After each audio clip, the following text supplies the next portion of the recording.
Okay, hi. Before I start the video, I just really want to quickly say that I'm not a professional, but I have a vision and a view of what this film is all about. And also I have this really great shirt that I really love. And if you want to join me, you are very, very free to join me. Okay. You know, it is pretty time consuming and difficult to shoot all alone, all by yourself. I had a separate idea of how this film was going to be or what this film is about, but it was kind of hard because I didn't have a crew. I didn't have an actor who can act for me. I only had myself. I didn't even have a tripod. I had to put my my camera on a table, on a shoe, on a book or something that can elevate so I can get a shot that looks good to me. Before I created this one, I had this really biggish idea of what I wanted it to look like. Basically it was a different story to a different story to a different story until it became this, At first it was this story about being left by all the people in the world. They just disappeared and this girl is all alone. But even that, I need to have people too. The truth was, it was always and it will always be a battle between what I want and what I can do. Interestingly, even for this output, I still needed people to tell a story, which I don't have, but fortunately I came up with an idea. And this idea is basically like a reference to the Dark Room Challenge. It's always been fascinating when people can tell a story in the dark, so I wanted it to be like that. Like, it's like on the radio, it's a fascinating when they can tell a story through just sounds. So I wanted to put that in there, which is really the explanation for all the black scenes on there. These black scenes, I wanted to put that in there as sort of like a mirror to her memories. I didn't have people, I didn't have another way to show it, so I did that. Also, I kind of wanted this film to have like a million interpretation, and what I mean by this is that I wanted the audience to have their own interpretation of this one. There was really like a lot of interpretations of this as I've seen, and if you want me to know yours, be sure to comment down below. Fun fact about this is the sounds. They were all from YouTube's library, and I just added some effects on them to make them sound memory-ish, and then it's all done. All of these were done in the comfort of my own home, which is really great. Also, another thing that I really wanted is to have no music on this one. I mean, music could be cool, it could bring it to another different time. I mean, I tried that once and it works cool, but without music it just feels more raw, and you can really feel the emotions of the voice, the character, and it's really great without music. I think it's okay without music, actually. So let's start. The first shot of the wind chimes, I wanted to put that in there because wind chimes sometimes symbolizes home. It's always on the doors. But our character is not really feeling at home, although she is at home. So I wanted to give it that motion. I made the chimes move and added some movements on post because her home in her mind is the complete opposite of calm. I wanted it to represent that.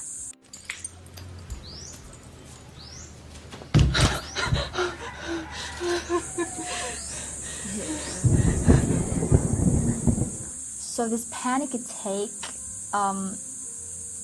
used to just be static. There were no movements on it since I didn't have a cameraman, so I put the movements in post. it would have looked like this if it had no movement.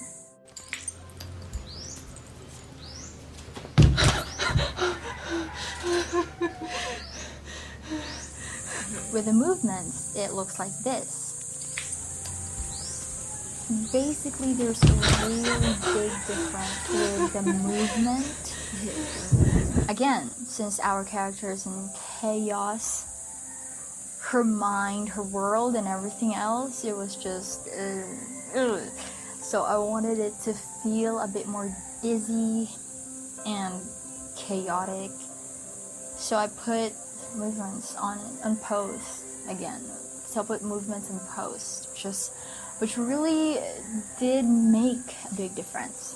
Other than the fact that I want to tell a story through sounds and no video, in black scenes, I just want to add that these scenes really fit what I wanted to create because the audience doesn't know when I'm going to show myself again or what I am going to show, which is really great. Plus, I have this really scary voice, and there's chaos, and it really makes the video a bit more scarier if you think about it. So this was shot in my kitchen. I wanted to have an angle that is unusual, and basically I look scarier on this angle, so I wanted to put that in there, and I risked my camera by putting it under the faucet where it could be wet or something. If you look at this shot, my hands were on top. My other hand was on top of the faucet where the other was holding the camera, and it was really heavy, but it's okay. I got the results I wanted, although it could have been more, it could have had more light. I really had a difficult time color grading it, but all in all, it was okay. I didn't have any lights or someone who can do the lighting for me, so yeah.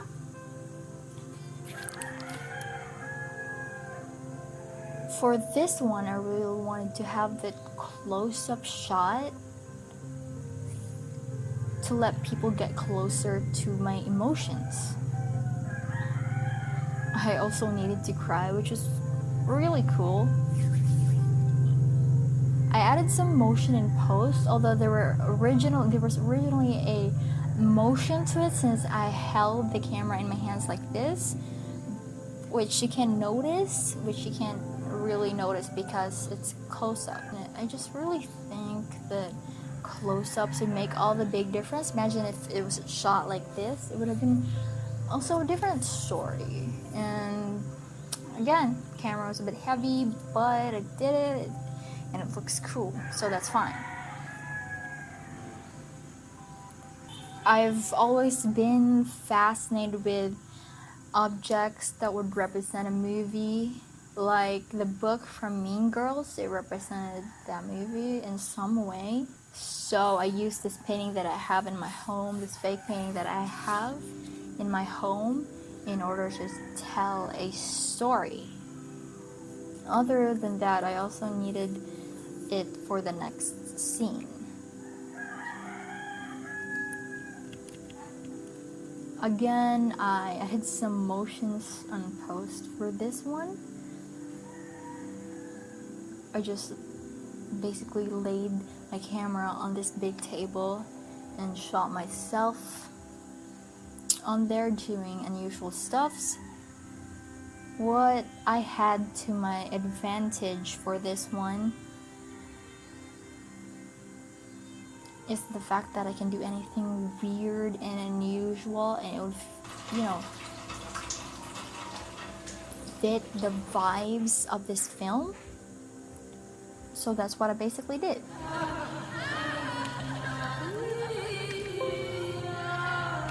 What's really interesting about this one is the fact that no one noticed that this has got no black bars on top.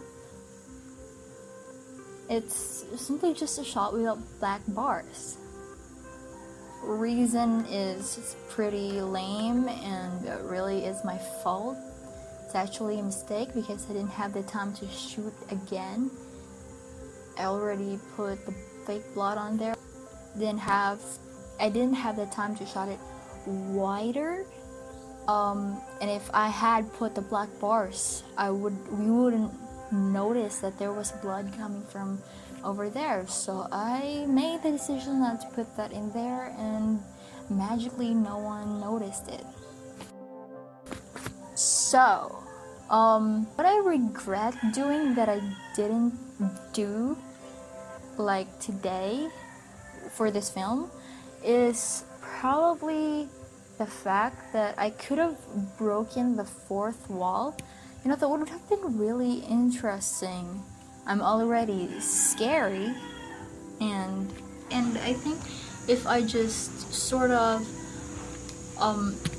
did that, that would have had more effect, and the viewers would have, you know, felt a little more scared. But tell me what you think, and yeah, for the next short films, probably gonna shoot, and I'd have, I guess, better lighting.